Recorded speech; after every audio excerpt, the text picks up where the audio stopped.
Enlarged Cruise second-generation test vehicles assembled at GM's Lake Orion plant in Michigan. In November, Waymo announced it would begin testing fully driverless vehicles with no one in the driver's seat. Then, last week, GM petitioned the federal government for approval to mass-produce a car with no steering wheel or pedals, with plans to release it in 2019. In short, driverless cars are on the cusp of shifting from laboratory research projects to real, shipping products. A new report from the consulting firm Navigant ranks the major players in this emerging driverless car industry. Navigant analysts see GM and Waymo as the clear industry leaders, while Ford, Daimler teamed up with auto supplier Bosch, and Volkswagen Group are also strong contenders in Navigant's view. Dominating the driverless car business will require both advanced autonomous vehicle technology as well as the ability to mass-produce cars with the necessary sensors and computing hardware. In this respect, Silicon Valley tech companies and the OEMs face opposite challenges. Waymo has long been the leader in driverless software, but it needs to find a partner to help it in manufacture the cars that will run that software. Conversely, car companies know how to build cars but don't necessarily have the expertise to create the kind of sophisticated software required for fully self-driving vehicles. GM's strategy to solve this problem was to acquire a Silicon Valley company called Cruise 2 years ago. Meanwhile, Waymo has signed a small deal with Fiat Chrysler for 600 vehicles but is still looking for a permanent partner that will help scale up its planned driverless taxi service. Tesla is the only Silicon Valley company with significant experience manufacturing cars, so, in theory, it should be perfectly positioned to take advantage of the driverless trend. But that isn't how things have been playing out.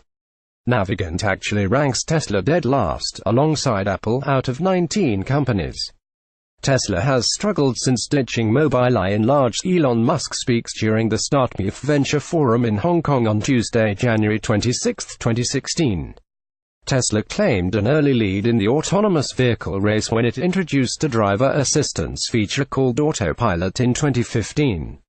The original version of Autopilot used hardware from an Israeli company called Mobileye, but the two companies split after a deadly Autopilot-related crash in 2016. Since then, Tesla has been trying to build its own version of Autopilot, known as version 2, from the ground up.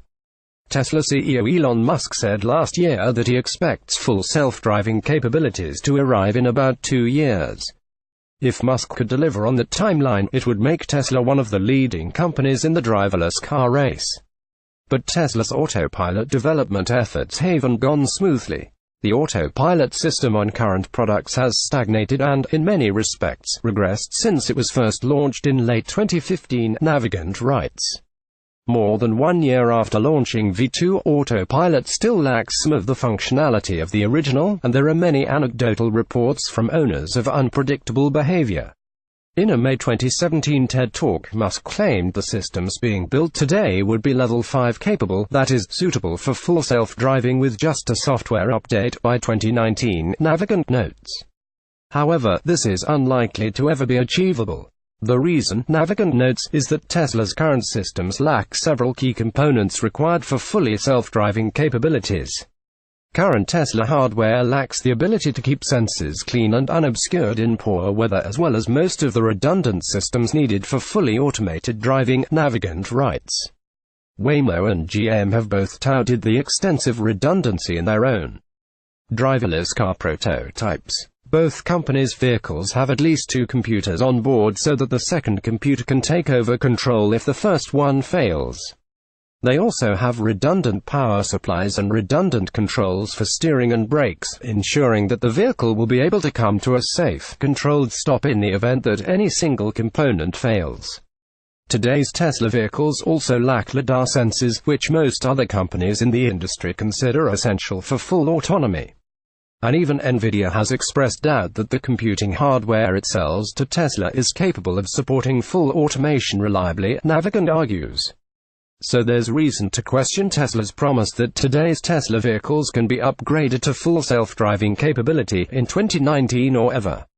The larger problem, though, is that Tesla just doesn't seem to be making progress as rapidly as others in the industry. Tesla's attention has been consumed by the extremely slow rollout of the Model 3. Tesla delivered a paltry 1,550 Model 3 vehicles in the fourth quarter of 2017. And Tesla's Autopilot division lost a number of key engineers and managers last year. Elon Musk has a long history of eventually reaching his goals, even if it happens months or years after his original target date. So Tesla will probably master fully driverless technology eventually. But the problem is that the rest of the industry is moving faster than most people expected just a couple of years ago. By the time Tesla ultimately achieves full self-driving capabilities, it may find that it's entering a crowded market. GM's Cruise acquisition is paying off big time. Enlarge. GM plans to release this modified Chevy Bolt with no steering wheel in 2019 for use in the Cruise driverless taxi service. Navigant considers GM to be the driverless car leader, and it's not hard to see why. The automotive giant purchased a little-known driverless car startup called Cruise 2 years ago, and Cruise has been thriving ever since. This kind of acquisition creates a danger that the new corporate parent's bureaucracy will smother the innovative culture that made the startup successful in the first place. But GM has managed to give Cruise CEO Kyle Vogt enough autonomy, and enough clout within GM more broadly, to continue rapidly improving its driverless car technology. As a result, Cruise has emerged as one of Waymo's top rivals in developing fully driverless vehicle technology. While Waymo has shifted much of its testing efforts to Phoenix, where state regulatory oversight is lax, Cruise has concentrated on testing in San Francisco. Vogt has argued that San Francisco is a better testing environment because cars encounter unusual and difficult situations, like construction zones, pedestrians, and emergency vehicles much more frequently, allowing Cruise to improve its software more quickly. Cruise's big advantage, though, is that being owned by GM gives it access to vehicle design and manufacturing infrastructure that no technology startup could develop independently. Cruise engineers have been working closely with GM engineers on a modified Chevy Bolt that has been redesigned for driverless capabilities. Last week, GM petitioned the federal government for approval to begin manufacturing modified Bolts with no steering wheels or pedals as soon as next year. Once Cruise is confident its software is safe and reliable, GM can begin producing these vehicles in volume.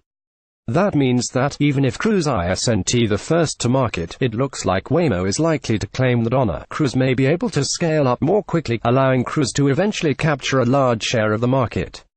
Page 2. Google was the first company to take driverless vehicle technology seriously.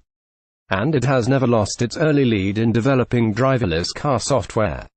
Google's driverless car project, rebranded Waymo in 2016, announced in November that it would begin testing its cars with no driver behind the wheel. That was a sign that the company had high confidence in the safety of its vehicles. Waymo hasn't announced a date to begin commercial operations, but the company has signaled that this date is months, not years, away. But Waymo's biggest challenge will come after it launches its initial driverless taxi service, most likely in the Phoenix area. Waymo's business model, like Cruise's, will be to offer a driverless taxi service in which the cars are owned and operated by Waymo. But Waymo doesn't have any experience with manufacturing cars. Manufacturing cars is a complex process that requires huge amounts of both capital and labor. Waymo knows it isn't going to master car manufacturing itself, so it has been looking for manufacturing partners. Waymo has signed a couple of small deals with Fiat Chrysler to supply 600 Pacifico minivans with Waymo's proprietary sensors and hardware built in. But Waymo is going to need a lot more than 600 vehicles to launch a full-scale taxi service in the Phoenix area, to say nothing of other cities across the country and around the world. As 2017 was ending, Waymo still lacked a broader long-term manufacturing deal with a car maker to provide one or more vehicle platforms on an ongoing basis, Navigant reports. This remains the single biggest weakness in Waymo's path to success. Part of the hold-up is that the incentives of Waymo and its would-be automaker partners are not well aligned. Waymo's business model, offering a Waymo-branded driverless taxi service, threatens to sever the link between car companies and their customers. Car makers know that if Waymo succeeds, car companies could be relegated to the status of commodity hardware suppliers. Also, manufacturing cars is a capital-intensive business, and that has created some frictions. The Information's Amir Efrati reported last year that Waymo was working on a partnership with Ford in 2016. However, that deal ultimately fell apart because Waymo, then still part of Google, didn't want to front some of Ford's cost to expand manufacturing capacity to eventually produce thousands or potentially millions of electric light passenger vehicles that would be powered by Google software. Cars are a low-margin business for Ford, and Ford would have been taking a big risk, while Waymo could have captured most of the profits if its service was at it. It's also just inherently more difficult for engineers to collaborate if they work for different companies, since they need to worry about inadvertently exposing trade secrets. Cruise and GM engineers don't have this problem since they are all part of the same firm. None of these hurdles is insurmountable. Waymo parent company Alphabet has plenty of money, and Waymo will be able to find someone to make some cars sooner or later. But the danger for Waymo is that it won't be able to scale up quickly enough to fully exploit its early technology lead. Other car companies are making steady progress. Enlarge, Domino's Pizza and Ford collaborated to understand the role that self-driving vehicles can play in pizza delivery. While the Cruise acquisition has given GM an early lead over other car companies, most other car companies are hard at work on driverless car technology. Navigant sees Daimler, Ford, Volkswagen, and BMW as the leaders, after GM. Daimler offers an advanced driver assistance feature called Intelligent Drive in some 2018 models that Navigant describes as among the most capable currently available. Daimler has forged a strategic alliance with the Tier 1 auto supplier Bosch to work on fully driverless technologies. Navigant had Ford tied with GM for the top slot last year, but it has slipped a few notches in this year's report. While GM has put all of its driverless car chips on the Cruise effort, Ford has made several different investments in autonomous vehicle technology. Last year, Ford invested $1 billion into a little-known startup called Argo. The year before that, Ford announced a new Silicon Valley subsidiary called Ford Smart Mobility. The company's overall product cadence is a bit behind some of the companies ranked ahead of it, Navigant writes. Ford has said it plans to introduce fully driverless technology by 2021. That sounded like an ambitious goal when Ford announced it in 2016, but it now looks like it could actually make Ford a bit of a laggard compared with Waymo, GM, and possibly others. Volkswagen's Audi brand has been taking the lead in advanced driver assistance technology. Last year, Audi announced a new traffic jam pilot that enabled fully automated driving in traffic jams going less than 37 miles per hour. But Volkswagen's longer-term strategy for fully autonomous vehicles remains hazy, and traffic jam pilots' availability in the US remains subject to regulatory approval. BMW has an alliance with Intel, which recently acquired Mobileye and Fiat Chrysler to develop driverless car technology. BMW's partially automated driving systems are getting incrementally more capable, Navigant reports. But here too, the longer-term plan for shifting to fully autonomous vehicles isn't clear.